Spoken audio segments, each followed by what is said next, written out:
A leopard can close 30 feet before you finish turning your head.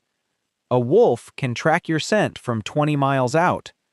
A grizzly can crush bone like dry wood. Every one of them has had you dead to rights at some point. Asleep in a tent, walking a trail alone, completely unaware. And every one of them chose to walk away. Not because they couldn't, because something in them already decided what you are. So, do wild animals actually think you're weak? Or have they figured out something about you that you forgot a long time ago? Let's start with how animals actually read a threat, because it's not the way most people assume. A gazelle doesn't calculate body mass when a shape appears on the horizon.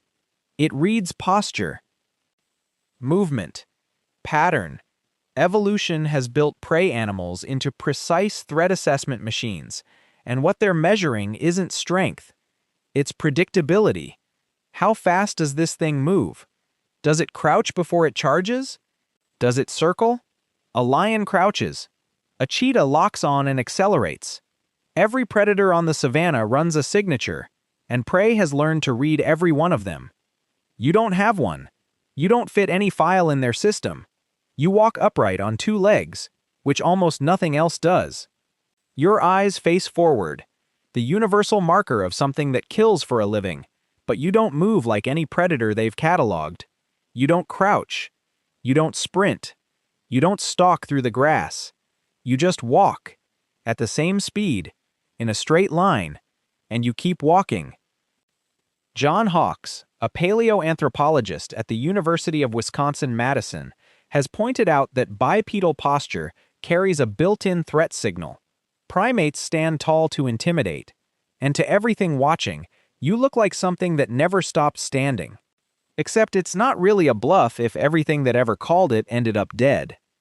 But here's where the data gets harder to wave off. In 2015, a team led by Chris Darimont at the University of Victoria published a study in Science that analyzed predation rates across more than 2,000 species. What they found was that humans kill adult prey at rates up to 14 times higher than any other predator on the planet. 14 times.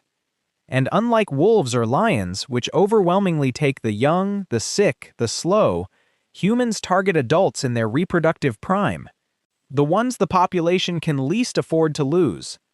That's not a predator. That's an extinction event with a shipping schedule. But killing more animals is one thing. The stranger question is whether animals themselves have noticed.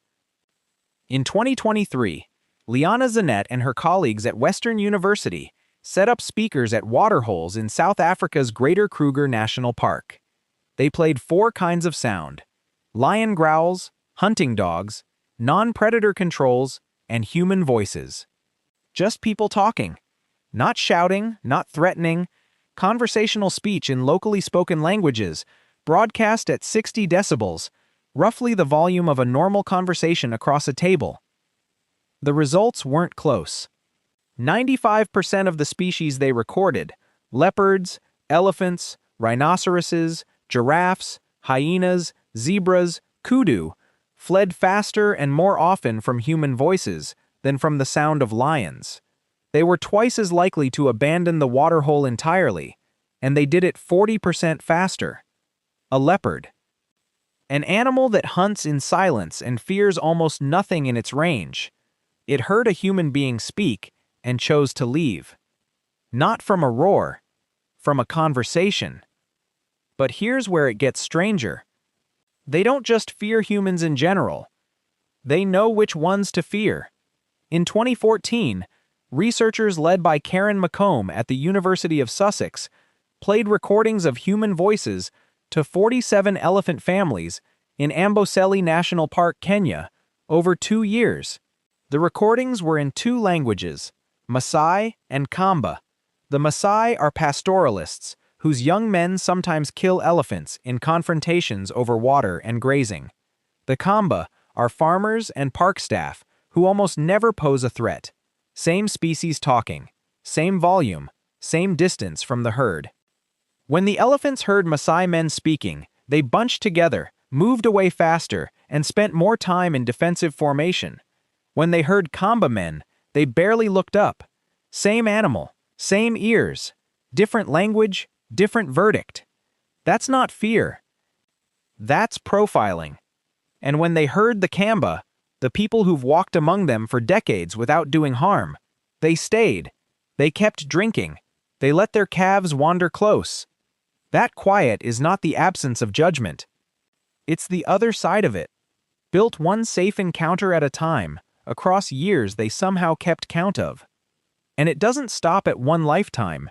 In 2006, John Marzluff at the University of Washington ran an experiment with American crows on the Seattle campus. Researchers wore a specific rubber caveman mask while trapping and banding crows. That face became the dangerous face. For more than 2.5 years afterward, crows would scold and mob anyone wearing that mask, regardless of body size, clothing, or gait. Here's the part that should stop you. Crows that had never been trapped, crows that hadn't been alive during the original event, also scolded the mask. The number of birds joining the mob had roughly doubled since the experiment began. The information had been passed along, not in the genes, socially. One generation of crows told the next which human face meant danger.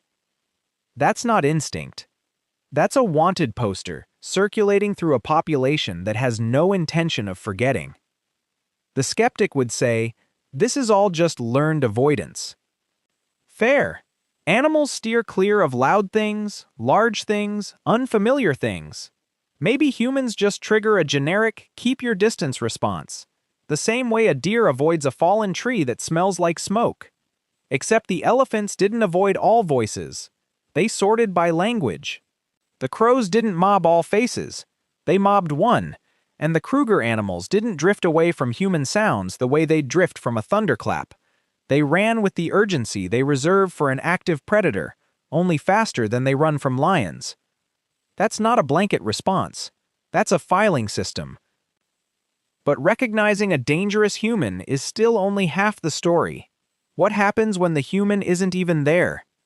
In 2019, Justin Suraci and his colleagues at the University of California set up 25 speakers across a grid in the Santa Cruz Mountains. They played recordings to pumas. Not shouts, not engines. People reading poetry and passages from books out loud, at conversational volume. The pumas fled. They reduced their activity across the entire landscape.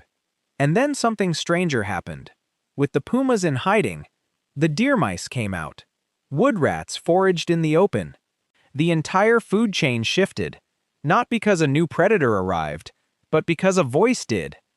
You don't need claws. You don't even need to be there. The sound of you reading a book out loud is enough to rearrange who eats and who hides across an entire mountain range. In 1835, Charles Darwin stepped onto the Galápagos Islands and noticed something that puzzled him. The animals weren't afraid. Hawks sat on branches and let him push them off with the barrel of his rifle. Marine iguanas didn't flinch when he walked past. Finches landed on his hands. He wrote about it as a curiosity. Animals that had simply never learned what a human was. The Galápagos is one of the only places on Earth where large animals had no generational history with your species. No files. No verdict. They hadn't learned yet. Everywhere else, every continent where humans have walked long enough, the animals that didn't learn to move when you arrived are simply gone. Not hiding. Not waiting. Gone. And this is where the science reaches its edge. We can measure everything that happens on the outside. The cortisol in an elephant's blood after it hears a Maasai voice. The seconds it takes a leopard to clear a waterhole. The way a crow's brain fires when it sees a face it has never personally encountered. What no instrument will ever capture is the thing that moves through a leopard's mind when a silhouette rises at the edge of the clearing. Whether something old and nameless fires behind those eyes and simply says, go. The body barely changed. You're still slow, still soft, still built like something that should have been filtered out a long time ago.